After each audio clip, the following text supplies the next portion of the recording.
Hey guys, welcome to the bonus part 2 of my Ink OTK strategy. This is just another take on the Ink strategy from the earlier video, so if you haven't seen that video, I recommend checking it out just so you understand what the purpose of this deck is.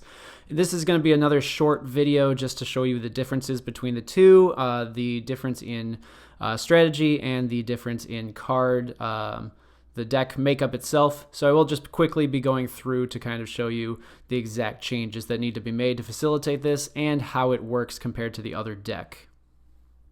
So the key difference in the two of these decks is the way that you pull off the strategy. In the first deck you would use just a draw engine to sort of buff your chakra that way. This version is trying to mitigate that entirely with this mission, Training in the Rain. You target one ninja you control, and then the next ninja card you play this turn has its entrance cost reduced by that ninja's entrance cost.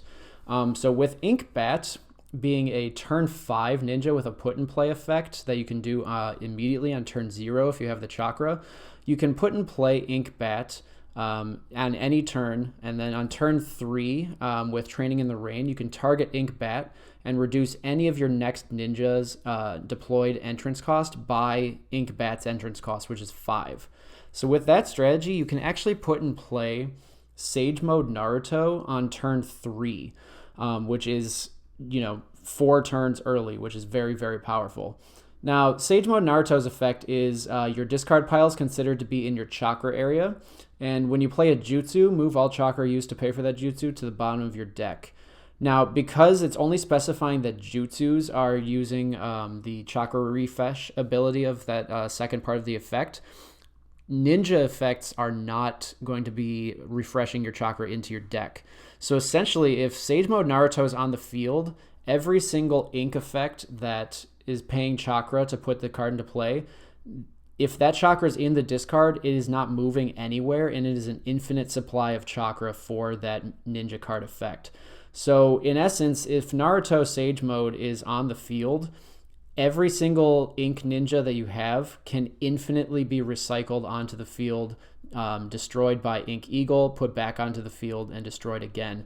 Once again, making this a true OTK without any moving parts. So that's the entire difference in version for this deck. The only issue is getting this card out, as it is completely off element, and you will need both lightning elements, fire elements, and water elements, which are kind of hard to come by. But I will get into the deck now and just show you the differences to see how we make this happen. So like I said, this will just be a quick run through of the differences between each of the decks. Still run 3 Kibas, 3 Gamas the same, 3 Ink Summons same, 1 Ink Leech same, 3 Ink Fish, and the first difference is I only run 2 Ink Snake, and I only run 2 Ink Mouse. Still run 2 Ink Lion, same. 3 Ink Eagle, needed, it's the same.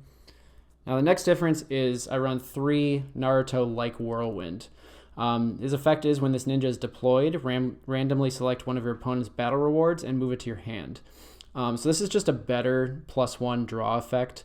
And you just need a generic Naruto for going into Sage Mode Naruto. So this is the one I picked. You could easily run any other Naruto that is a preference for you. But getting a battle reward back is basically a draw and a negative battle reward for you. Maybe it's an ink that you need, maybe it's a mission that you need. So I do run 3 of these. They all have growth. Obviously none of them are animal or ink. They are just here for the Sage Mode Naruto. Still run 2 Enma. And now I run 3 Ink Bat. I already explained its purpose in here, and so obviously you want 3 of them, as it is one of the most important cards in the deck to make sure that you can get your Sage Mode Naruto out as soon as possible. Still 1 Big Bang. 3 Release of Chakras, same. Now, I don't run any Dango, so the only turn 1 I run is Inuzuka Clan, which is the same amount. And now I run 3 Monster Research. Coincidentally, I believe Monster Research is one of the best draw missions in the entire game. The only reason I don't run it in the main version of the deck is there's so much draw power already that it's pretty unnecessary. But here I run it at 3 specifically because I need that water symbol and the lightning symbol as well. So it's just kind of coincidental that it's also extremely beneficial as one of the best draw missions in the entire game. Its effect is reveal the top 4 cards of your deck. Then your opponent separates the revealed cards into 2 piles. Move one of the piles into your hand and move the other to your discard pile. So not really a bad effect in either instance. It's kind of a skill gap effect where the better your opponent is compared to you, the worse they can make it for you. But assuming that you're on an even playing field, you can pretty much tailor this to whatever you want it to be. Your discard pile getting full is essentially just more chakra for you to use in the late game. So being able to mill out 2 of your own cards that you presumably don't need in order to find 2 more cards that you do need, or even 3 cards that you do need if one of those pieces is extremely bad for your opponent to see, is just a very beneficial mission. So I do run this at 3, mostly for the water symbol, but also because it's very good. 2 Sync Dance, this is the same. And now I run 2 the Great Naruto Bridge, also mostly for this water symbol, but it also is just a very, very good mission. Its effect is target 1 counter mission card being played or 1 in-play card, any card at all. The effect is negate the target's effect text, then move the top card of your deck to your chakra area. This mission does not count towards your 1 mission per turn. So it's essentially an anti-counter mission or a counter mission card. One of the only ones in the game. I think there are only like 3. But the water symbol is invaluable for this deck.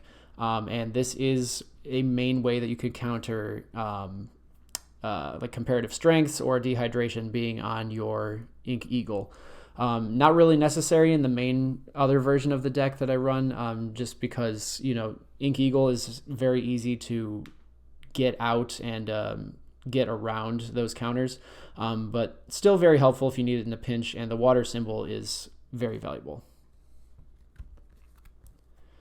And then 3 Training in the Rain, as I've already discussed. This is the mission that you use to get Naruto Sage Mode into play. Once Naruto Sage Mode is in play, Inuzuka Clan is in play, and Ink Eagle is in play, as long as you have 3 inks that you can get onto your field, you instantly win the game, as there's no recycling or math that you have to keep up with. It is just an infinite cycle that you can pull off at that point. 2 Succeeded Will of Power, or Will of Fire, same. And the last card that's new is Anko's Memory, once again for the water symbol, but also just a very powerful card in general. It is limited to 1 on all of the rogue lists. Its effect is move up to 3 cards from your chakra area to your hand. In a deck that is using almost its entirety as chakra for its main effect, this is a very powerful card. Just getting things back that you've had to put in there to use as the chakra cost for other effects. One of the best ways that you can get them back is this. You can't really use it to cycle like you can in other decks that I've profiled, but still very powerful. Water symbol is invaluable and extremely necessary for this deck. So then on to the reinforcement deck. Obviously, I would run 3 Sage Mode Narutos. I don't even own 1 Sage Mode Naruto. This is a proxy, so keep that in mind. But run 3 of them absolutely, and because you do need to run an extra deck, a reinforcement deck, most of everything else is going to be junk cards. But you do also want to run 1 Naruto Uzumaki. It doesn't have like a title to it, but it's the Hokage version, Aspirations. Its effect is you sacrifice Naruto with an entrance cost of 3 or more, just like for Sage Mode Naruto. And then during your mission phase, you can pay X chakra to search your deck for a Leaf Ninja card, which every card in your deck is, with an entrance cost of X or less, and move it to your village, then shuffle your deck. So this is limited to 1, as it's extremely powerful. If there's more than 1 available, you can do a cycle that is very unhealthy for the game.